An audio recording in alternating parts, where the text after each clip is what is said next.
সালাম আলাইকুম। একটু 7 মাস পেছনে নিয়ে যেতে চাই।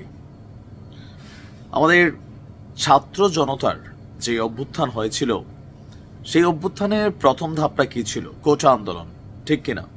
নাকি আমি ভুল বলছি? কোটা আন্দোলনে যখন আবু সাইদ তিনি নিহত হলেন, তখন থেকে আন্দোলনের প্রেক্ষাপটটা পরিবর্তন হতে লাগলো। এরপর ধাপে ধাপে 10 দফা, 9 দফা, 7 দফা, ফাইনালি ছিল 1 দফা। ওই সময়টাতে সংস্কার এই শব্দটা কে শুনেছেন? এই টোটাল আন্দোলনের প্ল্যাটফর্মে একটাই দাবি ছিল তৎকালীন প্রেক্ষাপটে, যারাই রাজপথে নামছে, রাজনীতিবিদ, কৃষক, শ্রমিক, ছাত্র জনতা, প্রত্যেকের একটা দাবি ছিল যে শেখ হাসিনার পতন।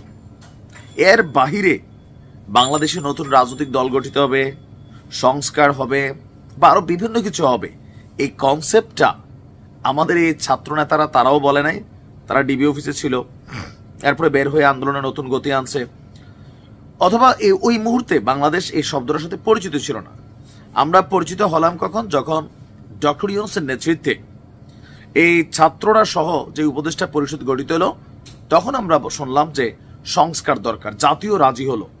হ্যাঁ, বাংলাদেশকে আগামী দিনে ফেসিবাদ মুক্ত রাখতে, রাজনীতির অপব্যবহার না করতে, সরকারি পদ পদবি ক্ষমতার অপব্যবহার না হতে, প্রশাসন যেন অপব্যবহৃত না হয়, সেই জন্য সংস্কার দরকার। কিন্তু জাতীয় নাগরিক পার্টির আহ্বায়ক মোহাম্মদ নাহিদ ইসলাম তিনি বলছেন যে সংস্কার করার জন্যই মানুষ রক্ত দিয়েছিল, এই কারণে ওই সময় দেশে গণ অভ্যুত্থান হয়েছিল। আছে কোনো কথা? ওই সময় কি আমরা জানতাম নাহিদ তারা রাজনৈতিক দল গঠন করবে? তাহলে এদেরকে কেউ সাপোর্ট করতো না? বিশ্বাস করেন, বিএনপি রাজপথে খুব বেশি সফল হয় নাই। কেন? জনগণ ভাবতো তখন যে ভাই এদের উদ্দেশ্য ক্ষমতায় যাওয়া। জনগণের দাবিটা ওই মুহূর্তে পাবলিকের মধ্যে বিশ্বাস হয় নাই। জামাতও সেম ছিল, অন্যান্য রাজনৈতিক দলগুলো সেম ছিল।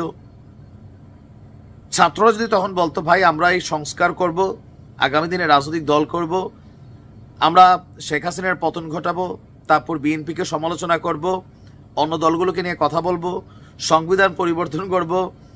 এখন যেই যে ইস্যুগুলা জামাতের সাথে মিলে, 1971, সংবিধান, আরো বিভিন্ন বিষয়, জামাত এগুলোতে ঝাঁপায়া পড়ে।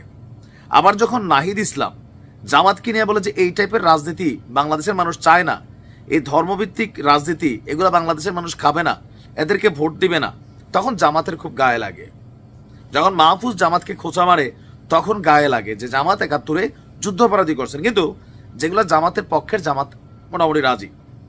আরো বিভিন্ন যে ছোটখাটো রাজনৈতিক দলগুলো আছেন।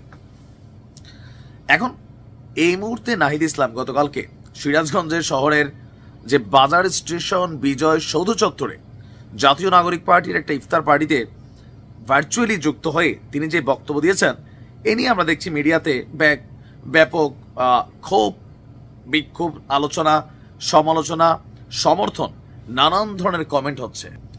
কেউ কেউ বলছে যে ছাত্ররা এই মুহূর্তে একের পর এক ওহী নাজিল করছে, মানে রাজনৈতিক ওহী, যেগুলা 5ই আগস্ট বা 8ই আগস্টের আগে কেউ কল্পনাও করে নাই। যতদিন যাচ্ছে তারা তাদের রাজনৈতিক দল ভারী করছে, অন্য দলগুলোকে রাজনৈতিকভাবে আক্রমণ করছে, কটূক্তি করছে, তাদের বিরুদ্ধে হচ্ছে, নানান জায়গায় নানান ধরনের অ্যাক্টিভিটিস হচ্ছে। তারা তাদের যে রাজনৈতিক আদর্শ, এজেন্ডা বা গণপরিষদ নির্বাচন, সংবিধান পরিবর্তন, আরো ব্যাপক সংস্কার, আরো বিভিন্ন বক্তব্য যেগুলো আসছে, জনগণের একাংশ মনে করছে যে ভাই আপনারা যেহেতু মনে করেন জনগণ আপনাদের সাথে আছে, তো ব্যাটার হচ্ছে নির্বাচন হয়ে যাওয়া। নির্বাচন হয়ে গেলে আপনারা ব্যাপক সমর্থন পাবেন, মানুষ আপনাদেরকে ভোট দিবে, আপনারা সংসদে যাবেন, ফুল জনগণের ম্যান্ডেট নিয়ে আপনারা তখন রাষ্ট্র ক্ষমতায় বৈশা একের পর এক সংস্কার করেন, আওয়ামী লীগের বিচার করেন, শেখ হাসিনা ফাঁসিতে ঝুলান, আরো যা যা করার দরকার করতে পারবেন। কিন্তু ডক্টর ইউনূসের মাথায় কাঁঠাল রেখা এটা ভাঙ্গা ভাঙ্গা খাওয়ার যে পরিকল্পনা বা পেছন থেকে ডক্টর ইউনূসের যে সমর্থন, এগুলা জাতি পজিটিভলি নিচ্ছে না। জাতি যদি মনে করে যে সংস্কার চায়, মানুষ গণপরিষদ নির্বাচন চায়, সংবিধানের পরিবর্তন চায়, 71-এ 24-কে একসাথে গোলাই ফেলা, এরকম বিভিন্ন বিষয়গুলো মানুষ চায়, তো আপনারা নির্বাচনে আসেন, আপনাদেরকে ভোট দিবে। এখন বলা হচ্ছে যে যদি পরিবর্তনই না হয় তাহলে কেন এত মানুষ রাস্তায় নেমে রক্ত দিয়েছিল? রাষ্ট্রের সংস্কার এবং মৌলিক পরিবর্তন হতে হবে। বাট বিএনপির বক্তব্য, না, আগে নির্বাচন হওয়া উচিত। সংস্কার চলমান প্রক্রিয়া, যেই সরকার ক্ষমতায় আসবে করবে। নাহিদ ইসলাম বলছেন আবার যে ভাই আপনাদের উপর বিশ্বাস নাই, বিএনপির নাম নেয় নাই, যে যারা পাশ করে ক্ষমতায় আসবে এরা সংস্কার করবে, এরা বিশ্বাস করে না। তো আপনারা যাদেরকে বিশ্বাস করেন না, নির্বাচন হোক, জনগণ তাদেরকে কতটুকু বিশ্বাস করে সেটা আমরা দেখি। সংস্কার চলমান প্রক্রিয়া, যেই সংস্কারগুলো না করলেই না, সেগুলো করার পক্ষে আমিও। যেগুলো ভালো এগুলো সবাই গ্রহণ করবে, আর যেগুলো নিজেদের রাজনৈতিক উদ্দেশ্যে জনগণকে জনগণ বইলা এটা ভাই মানুষ খাবে না। দেখা যাক নাহিদের এই বক্তব্য নিয়ে আরো কি কি হয়। ভালো থাকো।